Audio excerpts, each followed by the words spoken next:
What's up, wizards? Welcome back to Across the Horizon, a collaborative effort between Michael Beeson of Hacking Fate and Christopher Warnock of Renaissance Astrology.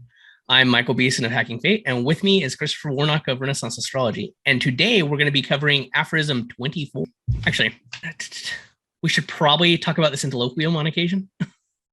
Oh, what it is? Yeah, just to recap. Ptolemy Centiloquium, which is a set of teachings that are useful for astrologers and would have been used in a older context of teaching. Traditionally attributed to Ptolemy. That's what I like to say. Written in the Middle Ages, probably about the 12th or 13th century. But what they would tend to do is to write these things sort of anonymously and then attribute them to various famous people to kind of punch up the, I don't know, for publicity purposes or whatever, for the to get people to give a better idea of it, which again, to an academic, that's just like deadly, because to them, this is all fake anyway. And so it's like a novel. I mean, you're studying in Faulkner, you want to make sure who did Faulkner write it or not. And then you look at the manuscripts. What we're more concerned about is, it's interesting to know it's medieval as opposed to Hellenistic, but we're more concerned with the actual content, and that's very useful. So it's like a cookbook. I mean, if the cookbook ended up being that's not the 1931 joy of cooking, that's 1971. So therefore the pancakes won't work. It's like, no, the pancake recipe works fine. So the attribution here is less important than the fact that, these are really good chunks of nuggets of knowledge in that aphoristic style that we find really useful. Cool. Well, today is Aphorism 24, so I'll get us started with Ashmand. An eclipse of either luminaries in the angles of the nativity or yearly revolution is hurtful, but the time thereof is taken from the distance between the degree ascending and the degree of the eclipse. And as in a solar eclipse, we take for every hour of its direction a year. So in an eclipse of the moon, we take for every hour a month. That was actually Partridge. But oh, that was Partridge? Yeah, so I'll read Ashman. An eclipse of the luminaries, if in the angles of the nativity or of an annual revolution, is noxious, and the effects take place according to the space between the ascendant and the place of eclipse. And as in a solar eclipse, a year is you reckon for an hour. Likewise, in a lunar eclipse, a month is you reckon for an hour. Okay. Well, I'll cover Cully. An eclipse of the sun or the moon in the angles of a nativity or yearly revolution is obnoxious, but we take the time thereof from the distance which is between the degree of the ascending place eclipsed. And in the solar eclipse, we give or allow each hour 1 year. So for every hour in a lunar eclipse, we admit 1 month for the effect's continuance. So I think a couple things about this. First of all, this is, pretty technical, and I think most people aren't going to be doing eclipse stuff. But I think that the big takeaways for the sort of average, listener are a couple things. First of all, that eclipses are problematic. I mean, you see a lot of this sort of, I'll call it new age. It's a little pejorative to say that, but that's a good shorthand for it. Well, they'll say everything's great. I mean, everything that happens is positive. Everything's good. And eclipses are a great time to do magic because for whatever, everything's good anyway. Or you can clean stuff out if they're going to acknowledge the problem. But I mean, eclipses are traditionally considered to be really terribly malefic. I mean, you've essentially got the light of the day or the light of the night, the sun or the moon are blotted out. Their light disappears. It becomes dark if it's a total eclipse. So that's not good. I mean, in terms of this for magic, this is good for a curse, but it's not good for anything positive. Or maybe even for the curse, it's going to be, loss of energy. It's going to be wiped out. So, other ways of looking at it. So that's, I think, the first takeaway from this is that, saying an eclipse is obnoxious or noxious. It's like right there. This is not a good time for things. Okay, then I think the other thing that's very interesting about this is that the standard modern approach to this sort of stuff is, if something happens, if Mercury's retrograde, that's universally bad for everybody on the entire planet, all 7 billion people. It's a disaster for the entire period of the retrogradation or whatever it's going on. And then you have these shadow periods before and afterwards. So, I mean, it's just horrifically horrible for everybody, equally bad. And we don't know what it's going to be long or what's going to happen, but it's just bad. And just know that you just shouldn't do anything.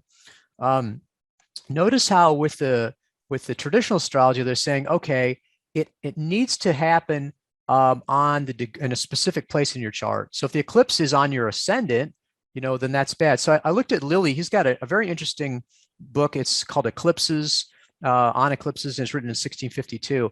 lots of interesting information on, on eclipses. And he says, what you look to is that you look to the person whose natal chart you're looking at, their sun or the moon, the degree of their sun and the moon to the ascendant or the midheaven. And then you also look at the points that are square to the sun, moon, ascendant, or midheaven, or opposite that. And if the eclipse happens at one of those degrees or close to it, then that will localize the damage for the native. So that person is going to suffer some negative effects from the eclipse. And then he also starts talking something like mundane or geopolitical astrology. He says, look at the ascendant, sun, moon, whatever, of a city or of a country, or sort of a corporation, which is like basically not just a business corporation that we think of, but also like, any kind of body of people, organization, so to speak.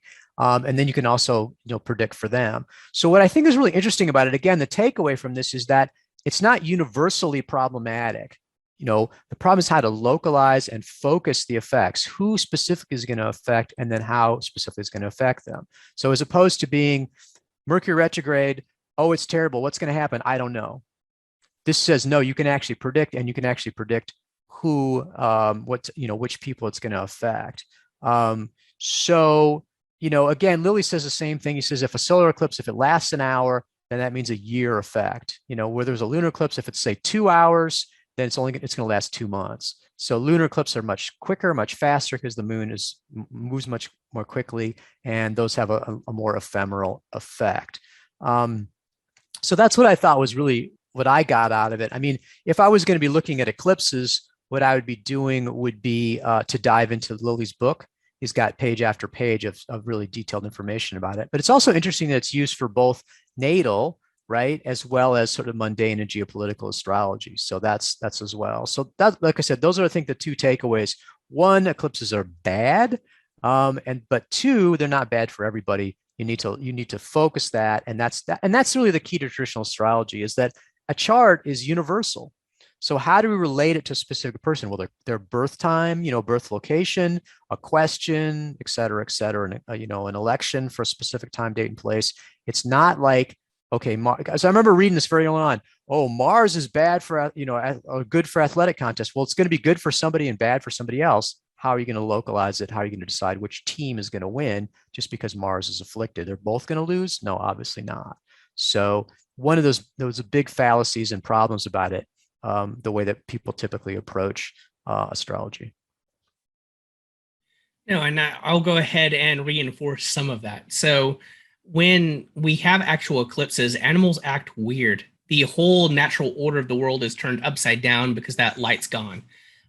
So anything that you do is not predictable, because things can't be predicted, because there's a whole different set of rules involved. That's why I personally would avoid any kind of magical operations in an eclipse. And I've had plenty of arguments on the internet about that, because people are like, oh, well, eclipses are a great time for new beginnings or that kind of stuff. It's like, no, don't start stuff when things are unnatural and the animals are freaking out. That's just not a good time to start things. That's a good time to hide. And then I know there's so much with eclipses and mundane. That's one of the major mundane predictors is eclipse cycles. So definitely something that's interesting to look into.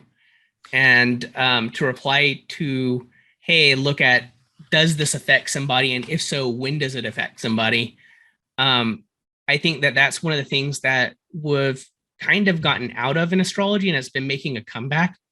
And I think largely this comes from when astrology was kind of brought back into the popular world. At the time, the people who were bringing it back were of the opinion of, well, once you evolve yourself to a certain point, you can no longer be bound by fate. So astrology loses itself as a predictive technique. And at that point, it's all about guiding you to your next evolution. Well, that's part of why I like traditional astrology, because I don't buy that. I think that we're always bound by fate to a degree. I mean, if you're not, then at that point you're like some kind of great saint or Buddha. There isn't. It's not at all something where you're able to just be like somebody off the street and it's like, oh, I'm no longer bound by fate because I show up to my local theosophical society. That's not really a approach that works for me. But by saying, okay, yes, I am constrained, having those rules, it's kind of like programming. You have a set number of rules that you're operating from within, and you're using those as building blocks, and you can do a lot of really cool stuff. Whereas if you just have this universal sandbox, you look at it and it's like, well, I'm overwhelmed with choices. So that's why I find comfort in having these limitations. And then, okay, this will only affect me at this time or in this way. Well, that's a huge subject because you're getting into the whole fate and free will thing. I guess what I would throw into that is that, the part of the problem that when they were bringing back astrology, late 19th century, is that it was illegal to be a fortune teller.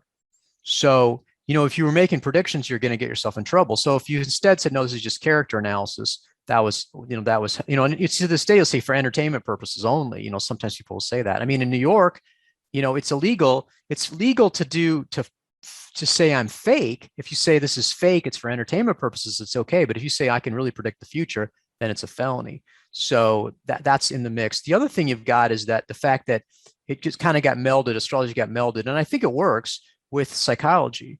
And so the chart of the heavens is taken as an accurate map of the psyche, and I think it is. And what that brings along with it, though, is with a psychologist approach, you don't go to the psychologist and they say, well, only a third of people benefit from this. A third have, the other 2/3 don't really get much out of it. They want to be positive. They want to be upbeat. So modern astrology, psychological astrology, is pretty much upbeat. So everything's good, except for a few negative things that have come in from traditional astrology. That's why void of course moon. When people will mention void of course moon and like, oh my God, void of course moon. Whereas to me, it's a really minor affliction. It's not even something you're really that worried about. And again, say Mercury retrograde is another example of it. So the few negative things have to carry the entire weight of negativity of everything because they don't have a system. It's not a predictive system. It's more for psychology. And again, it works great for that. I mean, I love doing natal psychological, but when you get into predictive, you need to have a gradations of everything from, black to white and all the grays in between, good and bad, positive, really bad, really good, neutral, that sort of stuff. But again, like I said, if you can't predict with it, then you're really not doing traditional astrology. That's what a traditional astrology is really great at. But we could talk about fate and free will for hours and hours. So, that's we'll stick to the aphorism. But nevertheless, I think this is what I would take away from this is that the eclipses are really interesting. And if you're kind of fascinated with them, then I would get a copy of Lily's book on eclipses. And that's got a tremendous amount of information, and you can dive into it and start trying to apply some of these techniques, both in a natal and a mundane context. And as you said, it's really an important technique for mundane and also quite interesting from in a natal context. So if everyone wants to hear us ramble about fate and free will, let us know in the comments below, and we will consider doing something like that. We'll have to do a separate series. We could talk about it for hours and hours and hours. It would not at all be under the Across the Horizon umbrella, but if you would really like it, let us know. Next time, we are going to be moving on to Aphorism 26. So we will see you then.